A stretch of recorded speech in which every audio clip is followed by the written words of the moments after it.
Iran আর ইসরায়েলের সাময়িক যুদ্ধবিরতির খবরে অনেকেই তৃপ্তির ঢেকুর তুলছেন। আহা, ইরানের শেষ পর্যন্ত বুঝি জয় হলো। যারা এই ভাবনায় আত্মতৃপ্তিতে ভুগছেন তারা নিশ্চিতভাবে বোকার স্বর্গে বাস করছেন। কারণ ইসরায়েল হচ্ছে এমন এক ক্যান্সার যেটি কখনো দ্রুত গতিতে আবার কখনো ধীর গতিতে আক্রমণ করবে পুরো মুসলিম বিশ্বকে। ইসরায়েলের পরিকল্পনা সুদূর প্রসারী। তারা পুরো মধ্যপ্রাচ্যের বড় অংশকে নিজেদের দখলে আনতে চায়।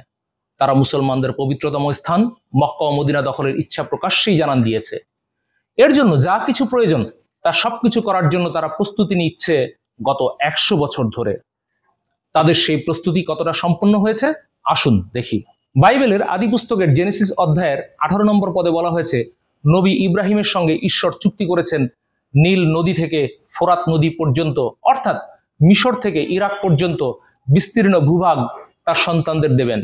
আর এটাকেই ভিত্তি ধরে ইসরায়েল রাষ্ট্রের স্বপ্নদ্রষ্টা এবং আধুনিক জায়নবাদের জন্মদাতা থিওডর হার্জেল ইসরায়েলের সীমানা সম্পর্কে বলেছিলেন নীল নদ থেকে ফোরাত নদী পর্যন্ত। 1948 সালে ইসরায়েল রাষ্ট্র প্রতিষ্ঠার পরে জায়নবাদীরা মধ্যপ্রাচ্য দখলকে তাদের গোপন মিশন হিসেবে গ্রহণ করে। 1967 সালে আরবদের সঙ্গে যুদ্ধ বিজয়ের পর এই মিশনকে প্রকাশ্যে নিয়ে আসে জায়নবাদীরা। এই মিশনের আনুষ্ঠানিক নাম দেওয়া হয় মুভমেন্ট অফ গ্রেটার ইসরায়েল।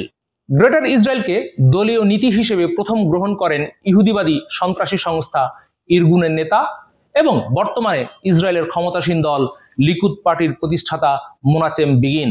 1967 সালে মুভমেন্ট অফ গ্রেটার ইসরায়েল নামে সংস্থা তৈরি করেন বিগিন। এই মিশনের উদ্দেশ্য হচ্ছে মিশরের প্রায় 30%, ইরাকের বেশিরভাগ অংশ, সৌদি আরবের একটি বিশাল এলাকা, সমগ্র কুয়েত, সিরিয়া, জর্ডান, লেবানন এবং দক্ষিণ তুরস্কের কিছু অংশকে ইসরায়েলের অন্তর্ভুক্ত করা। 2023 সালে ইসরায়েলের অর্থমন্ত্রী বেজালেল স্মোট্রিচ একটি মানচিত্রে সজ্জিত একটি মঞ্চ থেকে বক্তব্য রাখেন, যেখানে গ্রেটার ইসরায়েলের মানচিত্র জুড়ে দেওয়া হয়েছিল। ইসরায়েলি লেখক ও রাজনীতিবিদ অ্যাভি লিপকিন 2024 সালের জানুয়ারিতে এক পডকাস্টে খোলাখুলি বলেন, ইসরায়েল মক্কা ও মদিনা দখল করবে। The umbrella of protection of Israel, and then we're going to take, I believe we're going to take Mecca, Medina and Mount Sinai. কিভাবে বৃহৎ এই অঞ্চলকে দখলে আনা যায় সেই লক্ষ্যে তখন থেকেই জায়নবাদীরা দীর্ঘমেয়াদী পরিকল্পনা প্রণয়ন শুরু করে।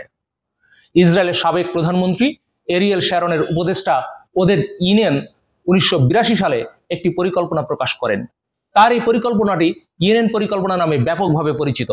এতে বলা হয়েছে সাম্রাজ্যবাদী ব্রিটিশ ও ফরাসিরা তথাকথিত আরব জাতীয়তাবাদের উপর ভিত্তি করে ইসরায়েলকে ঘিরে থাকা আরব বিশ্বকে 19টি জাতিগতভাবে ভিন্ন ধর্মী রাষ্ট্রে বিভক্ত করেছে।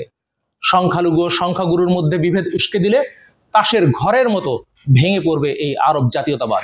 এছাড়া অর্থনৈতিকভাবে দুর্বল করে ফেলার মাধ্যমে ধসিয়ে দেওয়া সম্ভব মিশর ও লেবাননের মতো দেশকে। এই অঞ্চলগুলো খণ্ড বিখণ্ড করে ফেললে এগুলো আর ইসরায়েলের জন্য হুমকি হবে না। বিশাল এই অঞ্চল ইসরায়েলের ক্ষুদ্র সেনাবাহিনী দিয়ে পুরোপুরি দখল রাখা সম্ভব নয়। তাই খণ্ড বিখণ্ড অঞ্চলগুলোতে ইসরায়েল অত্যাধুনিক সমরাস্ত্র সহ ক্ষুদ্র ক্ষুদ্র ইউনিটের সেনা মোতায়েন করবে। এই সেনারা দ্রুত যাতে এক অঞ্চল থেকে আরেক অঞ্চলে অভিযান চালাতে পারে সেই ব্যবস্থাও করা হবে। এর জন্য অর্থনৈতিক করিডোর নামে ইসরায়েল থেকে সৌদি আরব পর্যন্ত একটি সড়ক নির্মাণের পরিকল্পনা করা হচ্ছে। যুক্তরাষ্ট্রের মাধ্যমে ইরাককে 2003 সালে 2 ভাগ করে ফেলতে সক্ষম হয় ইসরায়েল। জর্ডান ইতিমধ্যে ইসরায়েলের হাতের পুতুলে পরিণত হয়েছে। লেবাননকে প্রায় হাতের মুঠোয় নিয়ে এসেছে ইসরায়েল। এখন শুধু হিজবুল্লাহকে শেষ করতে পারলেই পথের কাঁটা শেষ হয়ে যাবে। ইরানকে ধরা শুরু করেছে ইসরায়েল। হয়তো আগামী কয়েক বছরের মধ্যে ইরানকে গুড়িয়ে দেওয়ার কাজ শেষ করতে সক্ষম হবে তারা। কুর্দিদের বদৌলতে ইরাকের একাংশ পরোক্ষভাবে ইসরায়েলেরই হাতে। ইরানকে শেষ করতে পারলে ইরাকের বাকি অংশ প্রত্যক্ষভাবে ইসরায়েলের দখলে চলে যাবে। আর ইরাক দখলে এলে কুয়েত তো পান্তা ভাত। সিরিয়ার আসাদ সরকারকে হটিয়ে সেখানে অনুগত বাহিনীকে ক্ষমতায় বসানো হয়েছে। বর্তমানে সিরিয়ার রাজধানী দামেস্ক থেকে প্রায় 25 কিলোমিটার দূরে অবস্থান নিয়ে রেখেছে ইসরায়েলি সেনারা। বাকি রইল সৌদি আরব। বছরের পর বছর ধরে ইসরায়েলের সঙ্গে গোপন বৈঠক করেছে সৌদি কর্মকর্তারা। 2006 সালে তৎকালীন ইসরায়েলি প্রধানমন্ত্রী এহুদ ওলমার্ট গোপনে সৌদি আরবে গিয়ে রাজ পরিবারের সঙ্গে বৈঠক করেছেন। কেউ কেউ বলেছেন ওলমার্ট নাকি খোদ সৌদি বাদশাহ আবদুল্লাহর সঙ্গে বৈঠক করেছেন। 2018 সালে মিশরে গোপন বৈঠক করেছেন সৌদি ও ইসরায়েলের কর্মকর্তারা। 2016 সালে সৌদি যুবরাজ মোহাম্মদ বিন সালমান মার্কিন সংবাদ মাধ্যমকে খোলামেলাই বলেছেন, ইসরায়েলের সাথে আমাদের অনেক স্বার্থ রয়েছে। 2020 সালের নভেম্বরে গোপনে সৌদি আরব সফরে গিয়ে যুবরাজের সঙ্গে সাক্ষাৎ করেছিলেন ইসরায়েলি প্রধানমন্ত্রী বেঞ্জামিন নেতানিয়াহু।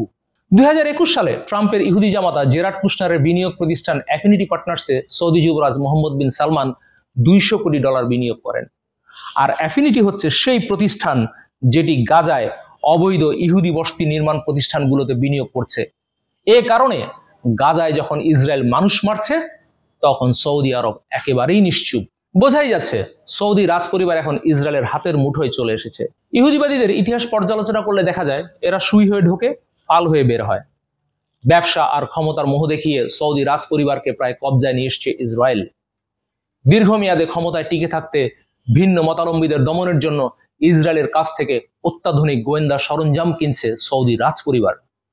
ইসরায়েল দারাজ হাতে দিয়ে যাচ্ছে।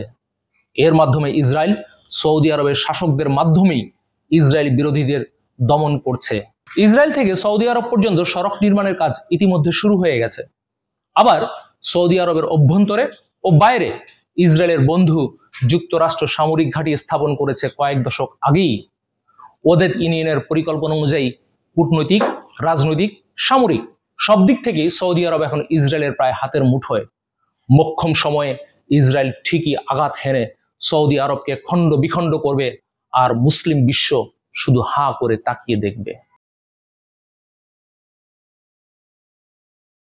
ওয়ালটন আবারও মিলিনিয়ার অফারে ওয়ালটন ফ্রিজ কিনে আপনিও হয়ে যেতে পারেন মিলিয়নিয়ার।